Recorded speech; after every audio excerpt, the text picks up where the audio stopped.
जय मसीह की। हम एक ऐसे श्रृंखला को कर रहे हैं जिसका नाम है यीशु मसीह के मैं हूं कथन।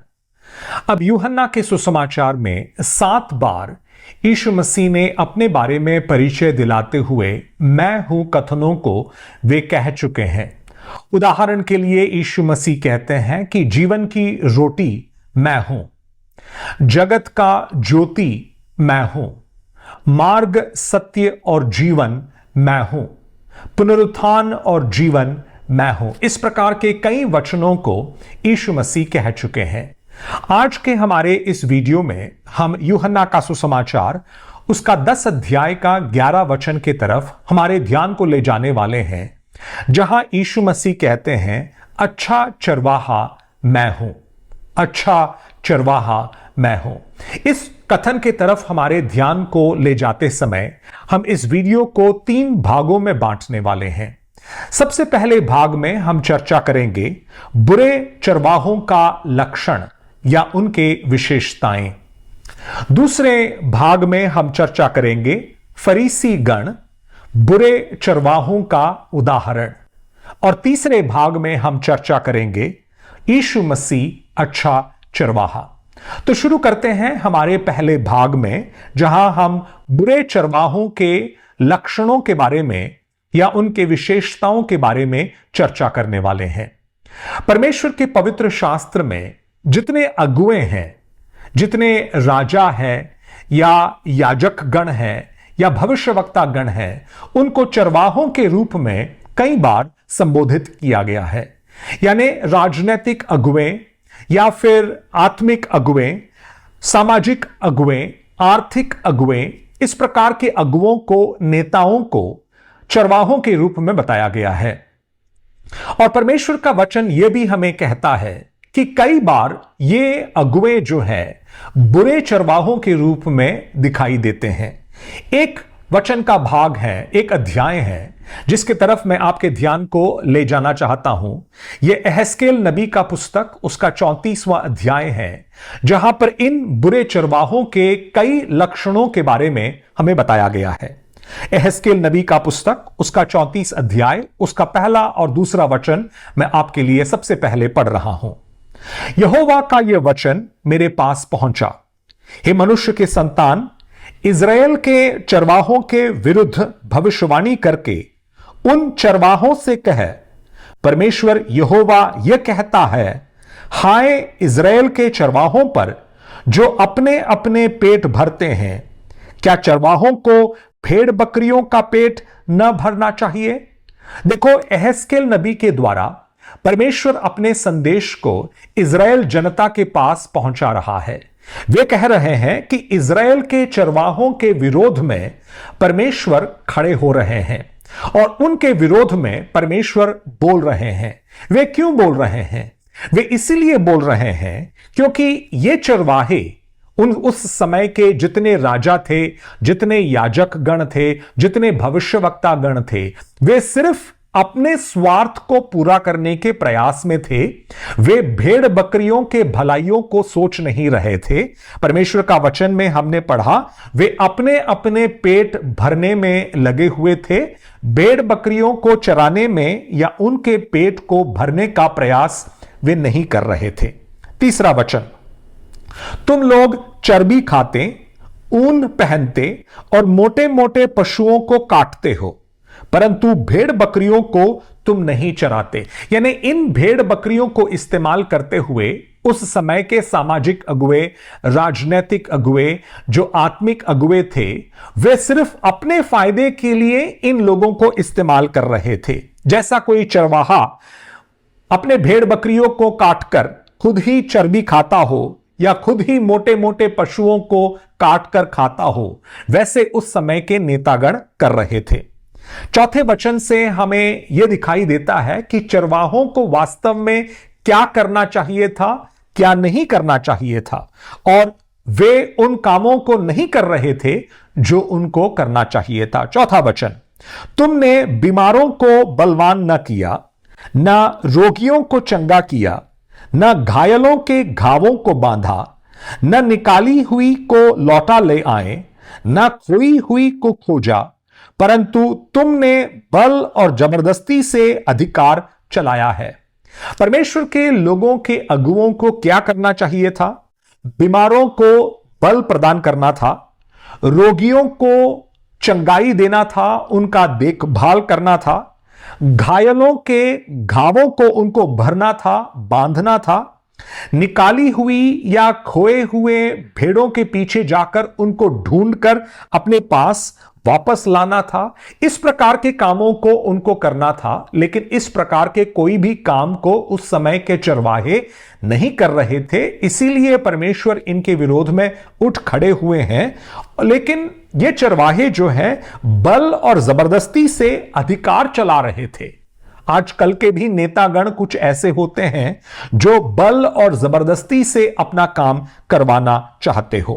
5वां वचन, वे चरवाहे के न होने के कारण तितर बितर हुई और सब वन पशुओं का आहार हो गई।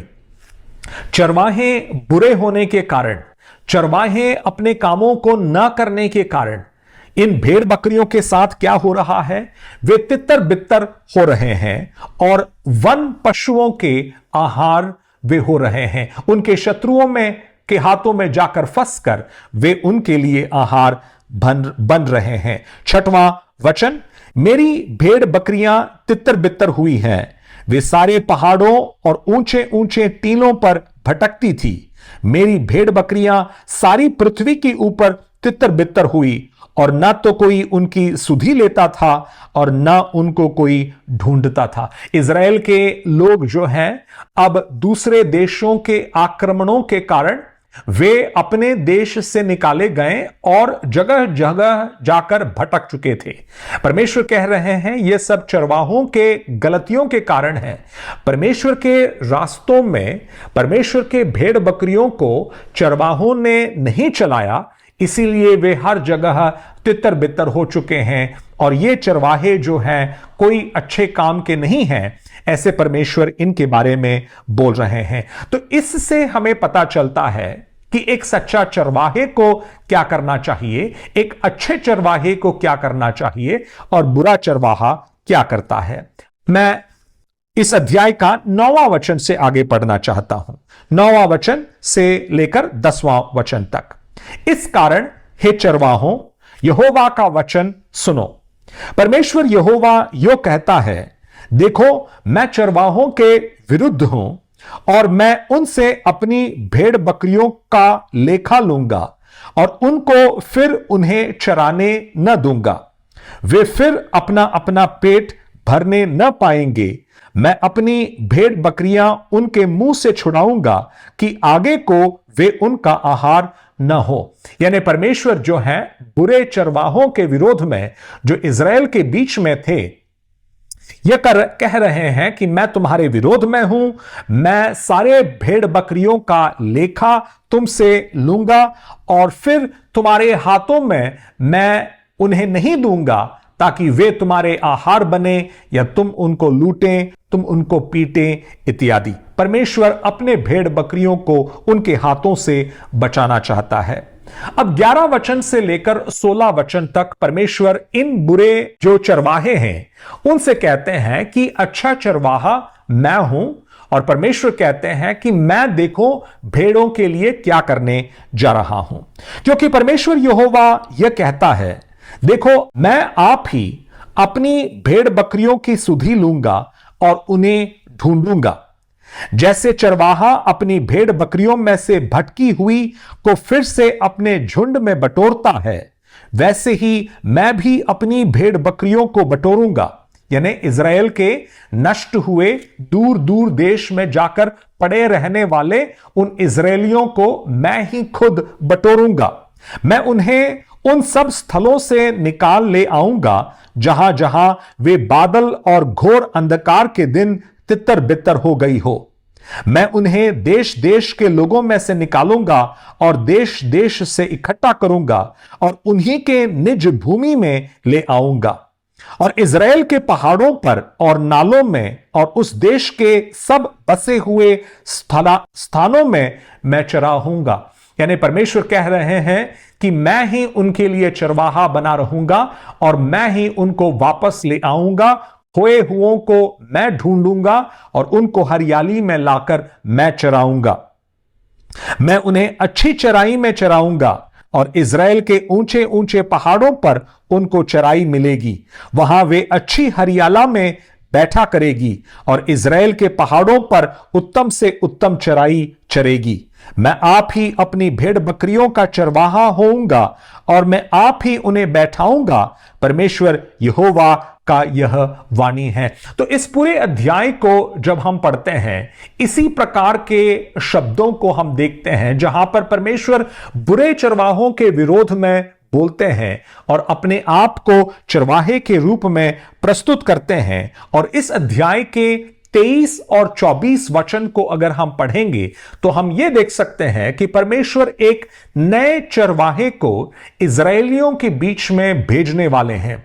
सचमुच में वो मसीहा होंगे, ऐसे हमें आज मालूम है। 23वां और 24वां वचन में दाऊद के रूप में एक चरवाहे को वे भेजने वाले हैं, ऐसे परमेश्वर कहते हैं। 23 और 24वां वचन, मैं उन पर ऐसा एक चरवाहा ठहराऊंगा जो उनकी चरवाही करेगा।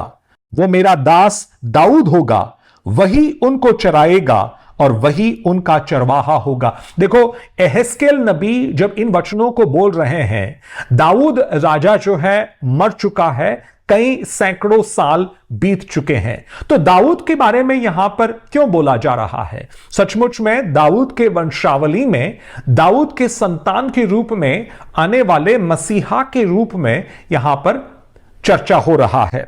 24वां वचन, मैं यहोवा उनका परमेश्वर ठहरूंगा और मेरा दास दाऊद उनके बीच प्रधान होगा। मुझ यहोवा ही ने यह कहा है। यानी परमेश्वर कहते हैं, मैं एक अच्छे चरवाहे को भेजने वाला हूं। अब यूहन्ना 10 अध्याय में जब यीशु मसीह अपने आप को अच्छे चरवाहे के रूप में प्रस्तुत करते हैं, कम से कम दो बातों के बारे में वे बोल रहे हैं। एक, कि वे परमेश्वर के तुल्य हैं, क्योंकि पुराने नियम में परमेश्वर को अच्छे चरवाहे के रूप में बोला गया है। यीशु मसीह जब अपने आप को अच्छे चरवाहे के रूप में बोल रहे हैं, वे अपने आप को परमेश्वर के तुल्य बता रहे हैं, नंबर एक। नंबर दो, वे ये भी बोल रहे हैं कि पुराने नियम में जो मसीहा के बारे में जो भविष्यवाणी थी वो मेरे बारे में था। मैं ही वो दाऊद का संतान हूं जो इज़राइलियों का अच्छा चरवाहा बनकर आया हूं। तो इसके साथ हम पहले भाग की चर्चा समाप्त करते हैं, जिसमें हम बुरे चरवाहों के विशेषताओं के बारे में यहेजकेल नबी के पुस्तक के आधार पर चर्चा कर रहे थे। अब आते हैं यूहन्ना का सुसमाचार उसका 9वें अध्याय में, और कुछ ऐसे चरवाहों को देखेंगे जो बुरे चरवाहे थे, और उस संदर्भ में यीशु मसीह अपने आप को अच्छे चरवाहे के रूप में प्रस्तुत कर रहे हैं। और उसके लिए हमें जाना होगा यूहन्ना नबी का पुस्तक उसके 9वें अध्याय की तरफ। यूहन्ना 9 अध्याय में हम एक अंधे व्यक्ति के बारे में पढ़ते हैं जो लगभग 40 साल का था। वो जन्म से अंधा था। उसे लोग एक स्थान में लाकर बैठाते थे, वहां पर वो भीख मांगा करता था और इस प्रकार अपना गुजारा निकाला करता था। उसके माता पिता भी उस समय जीवित थे। यीशु मसीह इस व्यक्ति के पास आते हैं और बड़े अद्भुत रीति से उनको चंगाई देते हैं, और यह एक सबत का दिन था। उस समय के जो आत्मिक चरवाहे गण थे, जो फरीसी गण थे, उनको यह पसंद नहीं आया कि एक सबत के दिन इस व्यक्ति को चंगाई मिली है। और इन चरवाहों को यीशु के साथ भी बड़ा विरोध था। यीशु को वे बिल्कुल पसंद नहीं करते थे। वे यीशु को एक पापी इंसान के रूप में मानते थे, क्योंकि यीशु सबत के दिन में लोगों को चंगाई दे रहा था। और वे जबरदस्ती इस व्यक्ति के मुंह से, इस अंधे व्यक्ति के मुंह से यह निकलवाना चाहता था कि यीशु एक पापी व्यक्ति है। और इसीलिए कई बार वे इस व्यक्ति के साथ बातें कर रहे हैं, पूछताछ कर रहे हैं, दबाव डाल रहे हैं इस अंधे व्यक्ति के ऊपर। सबसे पहली बात, वे इस बात को यकीन करने के लिए तैयार नहीं थे कि यह व्यक्ति अंधा था और यीशु मसीह ने इस व्यक्ति को चंगाई दी है।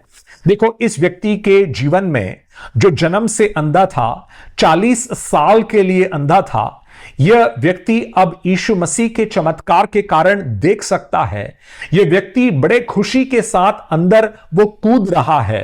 इस व्यक्ति के खुशी के साथ इन चरवाहों को हाथ जोड़कर खुशी मनाना चाहिए था, लेकिन खुशी न मनाते हुए वे इस व्यक्ति को तंग करने की कोशिश कर रहे हैं। वे उसको धमका रहे हैं, तरह तरह के सवाल उनसे पूछ रहे हैं।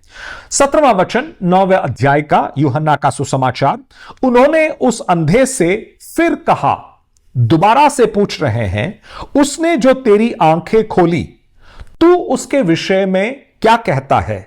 उसने कहा, यह भविष्यवक्ता है। यानी इस अंधे व्यक्ति से वे पूछते हैं, दोबारा पूछते हैं कि तू उस व्यक्ति के बारे में क्या कहता है जिसने तुझे चंगाई दी है?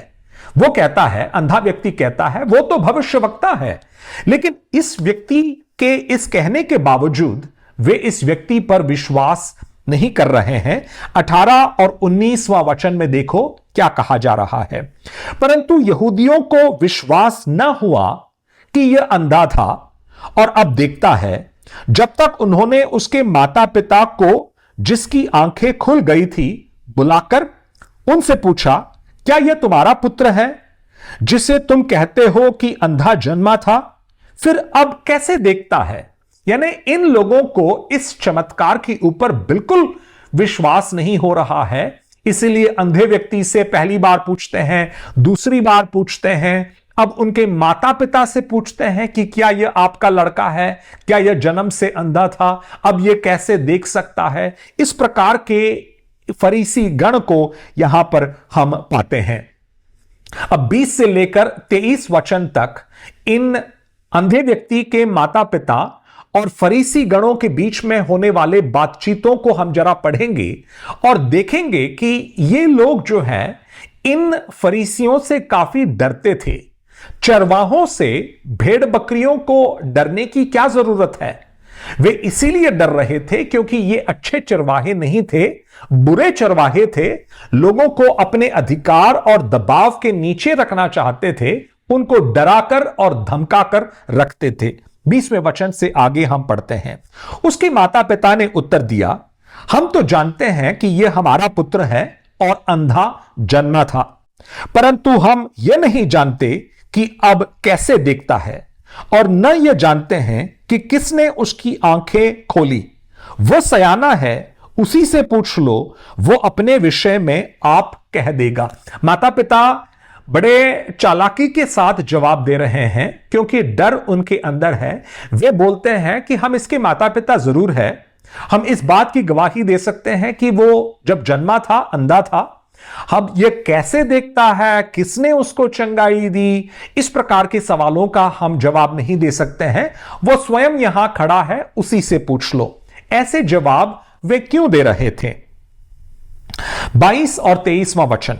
ये बातें उसके माता पिता ने इसलिए कही क्योंकि वे यहूदियों से डरते थे, क्योंकि यहूदी एक मत हो चुके थे कि यदि कोई कहे कि वह मसीह है तो आराधनालय से निकाला जाए।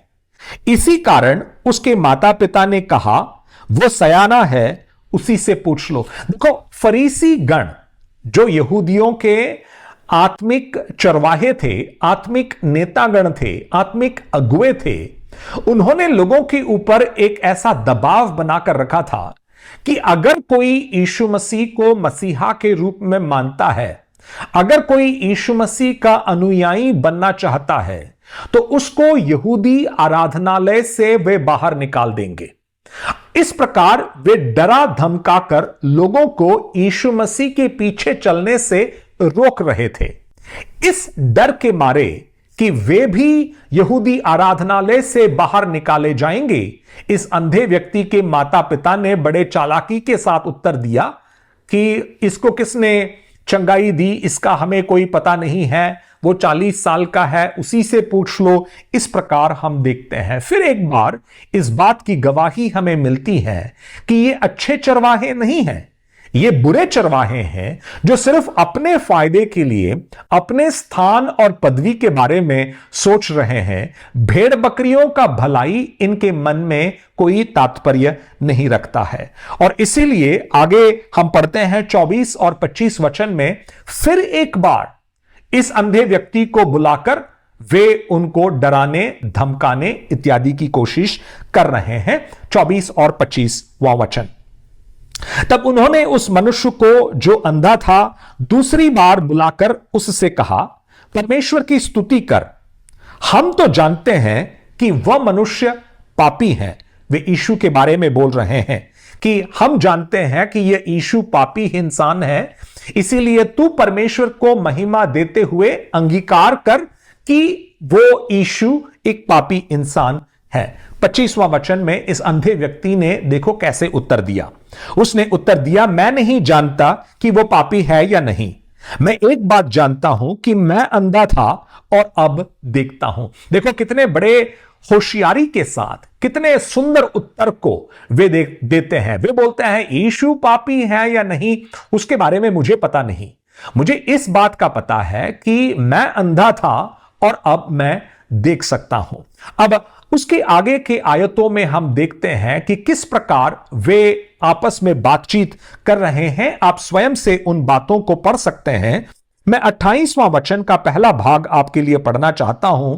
अब फरीसी लोग तब वे उसे बुरा भला कहकर बोले, तू ही उसका चेला है, हम तो मूसा के चेले हैं। इस प्रकार वे अपने भेड़ बकरियों पर दया दिखाने के बजाय, उसके खुशी के दिन में उसके साथ आनंद मनाने के बजाय वे उसे बुरा भला कह रहे हैं, गाली दे रहे हैं इत्यादि। 34वां वचन देखिए, उन्होंने उसको उत्तर दिया, फरीसियों ने अंधे व्यक्ति को उत्तर दिया, तू तो बिल्कुल पापों में जन्मा है, तू हमें क्या सिखाता है?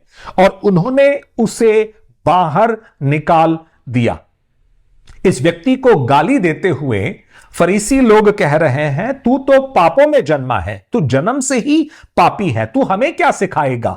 ऐसे बोलते हुए अंत में इस व्यक्ति को उन्होंने यहूदी आराधनालय से बाहर निकाल दिया, यानी उसको समाज से बाहर कर दिया। क्यों? क्योंकि यह व्यक्ति यह मानने को तैयार नहीं था कि यीशु एक पापी है या यीशु का विरोध उसे करना चाहिए इत्यादि को अंगीकार करने के लिए वो तैयार नहीं थे।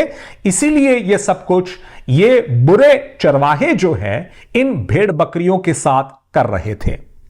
यीशु ने सुना, 35वां वचन, कि उन्होंने उसे बाहर निकाल दिया है, और जब उससे भेंट हुई तो कहा, क्या तू परमेश्वर के पुत्र पर विश्वास करता है? तब यीशु ने देखा, यीशु को मालूम पड़ा कि इस व्यक्ति को समाज से उन्होंने बाहर कर दिया, अपने यहूदी आराधनालय से उनको बाहर कर दिया। अकेलापन अनुभव करने वाले इस व्यक्ति को, असमंजस और सवालों के बीच में घेरे इस व्यक्ति को समाधान देने के लिए, शांति देने के लिए एक अच्छे चरवाहे के रूप में खोए हुए उस भेड़ के पास यीशु मसीह आता है और अपने आप का परिचय उसके सामने वो देता है, पूछता है, परमेश्वर के पुत्र पर क्या तू विश्वास करता है? उसने उत्तर दिया, हे प्रभु, वो कौन है कि मैं उस पर विश्वास करूं? यीशु ने उससे कहा, तूने उसे देखा भी है और जो तेरे साथ बातें कर रहा है वो वही है। उसने कहा, हे प्रभु, मैं विश्वास करता हूं, और उसे दंडवत किया। तो यीशु मसीह जो एक अच्छा चरवाहा है, इस प्रकार अकेले पड़े इस भेड़ बकरी के पास जाकर उसको शांति देने की कोशिश कर रहे हैं, उसको सामर्थ देने का और उसको हिम्मत देने का इत्यादि कोशिश जो है यीशु मसीह यहां पर कर रहे हैं। तो देखो, झूठे चरवाहों का समूह इस अंधे व्यक्ति और उस अंधे व्यक्ति के माता पिता और अन्य यहूदी लोगों के ऊपर शासन कर रहे थे, और इस प्रकार के लोगों के बीच में यीशु अपने आप को प्रस्तुत कर रहे हैं। और इस प्रकार हम तीसरे भाग के तरफ आ पहुंचे हैं, जहां पर यीशु मसीह उस अच्छे चरवाहे का परिचय हमें मिलता है। यीशु मसीह अपने आप का चरवाहे के रूप में परिचय देते हुए इन फरीसी और अन्य नेतागणों के बारे में देखो क्या क्या बोलते हैं। पहले वचन में वो उनको चोर और डाकू कहते हैं। 10वां अध्याय का पहला वचन, मैं तुमसे सच सच कहता हूं कि जो कोई द्वार से भेड़शाला में प्रवेश नहीं करता परंतु किसी दूसरी ओर से चढ़ जाता है, वो चोर और डाकू है। देखो, यीशु मसीह इन झूठे जो अगुए हैं, जो बुरे चरवाहे हैं, उनके बारे में चर्चा करते हुए कहते हैं कि वे चोर और डाकू हैं। अब 5वां वचन में इस प्रकार के लोगों के बारे में वे बोलते हुए इस प्रकार कहते हैं, परंतु वे यानी भेड़ बकरियां पराये के पीछे नहीं जाएगी परंतु उससे भागेगी, क्योंकि वे परायों का शब्द नहीं पहचानती हैं। यानी भेड़ बकरियां जो हैं अपने चरवाहे के आवाज को पहचानती हैं। पराया अगर उनके बीच में आए तो उनके पीछे वे नहीं जाएंगे। तो देखो, फरीसियों को और अन्य जो नेतागण उन लोगों के बीच में थे, उनके बारे में यीशु कह रहे हैं, नंबर 1 कि वे चोर और डाकू हैं, नंबर 2 कि वे पराया है। 8वें वचन में फिर एक बार यीशु मसीह इस प्रकार के नेतागणों के बारे में कहते हैं कि वे चोर और डाकू हैं। यीशु कहते हैं, जितने मुझसे पहले आए वे सब चोर और डाकू हैं, परंतु भेड़ों ने उनकी ना सुनी। एक बार फिर इस प्रकार के नेतागणों को, इस प्रकार के चरवाहों को यीशु मसीह चोर और डाकू के रूप में प्रस्तुत करते हैं। अब ये चोर और डाकू इत्यादि किस काम के लिए आते हैं? अब इन सारे बुरे चरवाहों का एक बड़ा चरवाहा है, एक बड़ा चोर है, बड़ा डाकू है। उनके बारे में 10वें अध्याय का 10वें वचन में हम पढ़ते हैं, चोर किसी और काम के लिए नहीं परंतु केवल चोरी करने और हत्या करने और नष्ट करने को आता है। मैं इसलिए आया कि वे जीवन पाएं और बहुतायत से जीवन पाएं। यानी शैतान जो सबसे बड़ा डाकू और सबसे बड़ा चोर है, वो किस लिए आया है? वो इसीलिए आया है कि इन भेड़ बकरियों को चुराए, उनकी हत्या करे और उनको नष्ट कराए, उनको घात पहुंचाए। लेकिन यीशु मसीह किस लिए आए हैं? वे अच्छे चरवाहे हैं। वे कहते हैं, मैं इसीलिए आया हूं कि भेड़ बकरियां जीवन पाएं और बहुतायत का जीवन पाएं। 10वें अध्याय का 12 और 13 वचन में एक और शब्द का इस्तेमाल किया गया है। भेड़ बकरियों को संभालने वाले कुछ चरवाहे जो हैं मजदूर हैं। उनके बारे में देखो वे क्या कहते हैं। मजदूर जो न चरवाहा है और न भेड़ों का मालिक है, भेड़िए को आते देखकर भेड़ों को छोड़कर भाग जाता है और भेड़िया उन्हें पकड़ता और तितर बितर कर देता है। वह इसीलिए भाग जाता है कि मजदूर है और उसको भेड़ों की चिंता नहीं। यानी चरवाहों के बीच में अलग अलग तरह के चरवाहे हैं। कुछ चरवाहे ऐसे हैं जो चोर और डाकू के समान हैं, कुछ चरवाहे ऐसे हैं जो पराये के समान हैं, कुछ चरवाहे ऐसे हैं जो मजदूर का काम करता है। जब कोई आक्रमण भेड़ बकरियों पर होता है वे छोड़कर भाग जाते हैं। लेकिन इस प्रकार के सारे बुरे चरवाहों के बीच में यीशु मसीह अपने आप का परिचय दिलाते हुए कहते हैं कि अच्छा चरवाहा जो है मैं हूं। ये बुरे चरवाहे सारे जो हैं हानि पहुंचाने के लिए, उनको कष्ट देने के लिए, उनसे फायदा उठाने के लिए, अपने पेट भरने के लिए इत्यादि कोशिश करते हैं। एहस्केल नबी ने जैसा कहा, वे भेड़ बकरियों की भलाई को नहीं चाहते हैं। लेकिन अच्छे चरवाहे के साथ क्या होता है?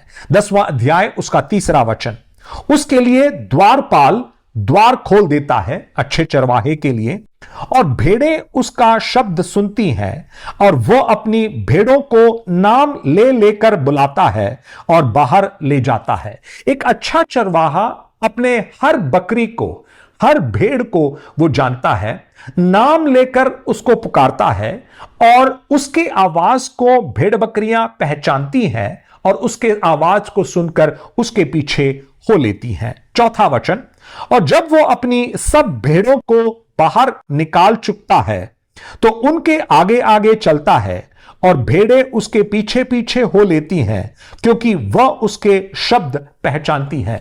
यानी हरियाली को जानने वाला अच्छा चरवाहा अपने भेड़ बकरियों को उस अच्छे चराइयों की तरफ ले चलता है, पानी के स्थलों के तरफ ले चलता है, सुखदाई जल के पास उनको लेकर जाता है। इस प्रकार का काम जो है एक अच्छे चरवाहे का काम है, जैसे भजनकार दाऊद ने 23वें भजन में कहा है। भेड़ बकरियों को मारने, उनके चर्बी लेकर खाने या उनके ऊन कतर कर पहनने इत्यादि का कोशिश जो है अच्छा चरवाहा नहीं करता है, बल्कि उनको खिलाना, उनको पिलाना, उनको शांति देना, उनके साथ रहना इत्यादि काम जो है एक अच्छा चरवाहा करता है। 10वां वचन उसका दूसरा भाग में वो इस प्रकार कहते हैं, यीशु कहते हैं, मैं इसीलिए आया हूं कि वे जीवन पाएं और बहुतायत का जीवन पाए। यानी अच्छा चरवाहा घात करने, मारने इत्यादि के लिए नहीं आता, बल्कि जीवन देने के लिए आता है। 11वां वचन जरा ध्यान से सुनना। अच्छा चरवाहा मैं हूं। अच्छा चरवाहा भेड़ों के लिए अपना प्राण देता है। एक मजदूर या बुरा चरवाहा वो कठिनाई के बीच में भेड़ों को छोड़कर भाग जाता है, लेकिन एक अच्छा चरवाहा जो है अपने भेड़ों को कभी नहीं छोड़ता।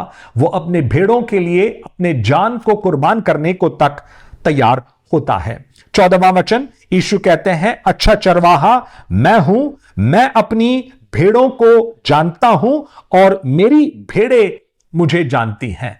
यानी इन सारे फरीसी जैसे बुरे चरवाहों के बीच में यीशु मसीह कहते हैं कि वे अपने भेड़ों को नहीं जानते हैं, उनसे उनको कोई लेना देना नहीं है, लेकिन मैं अच्छा चरवाहा हूं, मैं भेड़ों को जानता हूं और मेरी भेड़ें मुझे जानती भी हैं। एक बार फिर 15वें वचन में अच्छा चरवाहा कहता है, जिस तरह पिता मुझे जानता है और मैं पिता को जानता हूं और मैं भेड़ों के लिए अपना प्राण देता हूं। यानी जिस प्रकार परमेश्वर अपने लोगों को जानता है, उसी प्रकार यीशु मसीह अपने लोगों को जानता है, और जिस प्रकार परमेश्वर उनसे प्रेम करता है वैसे यीशु मसीह उनसे प्रेम करता है और वो अपने आप को उनके लिए कुर्बान करने को तक तैयार है। तो इस वीडियो में हम इस बात की चर्चा कर रहे हैं कि यीशु मसीह अपने आप को अच्छे चरवाहे के रूप में प्रस्तुत कर रहे हैं। पुराने नियम में और नए नियम में बुरे चरवाहों की कोई कमी नहीं है, आज के दिन में भी बुरे चरवाहों की कोई कमी नहीं है, लेकिन इन सारे बुरे चरवाहों के बीच में यीशु मसीह एक ऐसा है जो एक अच्छा चरवाहा है। यदि आज तक आपने एक इस अच्छे चरवाहे के रूप में यीशु मसीह को नहीं जाना है और आप एक खोए हुए भेड़ के समान यहां वहां सब भटक चुके हैं, आप शांति चाहते हैं, आप आनंद चाहते हैं, आप सांत्वना के शब्दों को सुनना चाहते हैं, तो यीशु मसीह वो अच्छा चरवाहा है जो ये सब कुछ आपको प्रस्तुत कर सकता है, प्रदान कर सकता है। उनके पास आकर अपने जीवन को समर्पित करें। दाऊद के समान हम भी इस प्रकार कहें, यहोवा मेरा चरवाहा है, या यीशु मसीह मेरा चरवाहा है, मुझे कोई घटी नहीं हो सकती है। परमेश्वर हमें इन वचनों के साथ आशीष दे।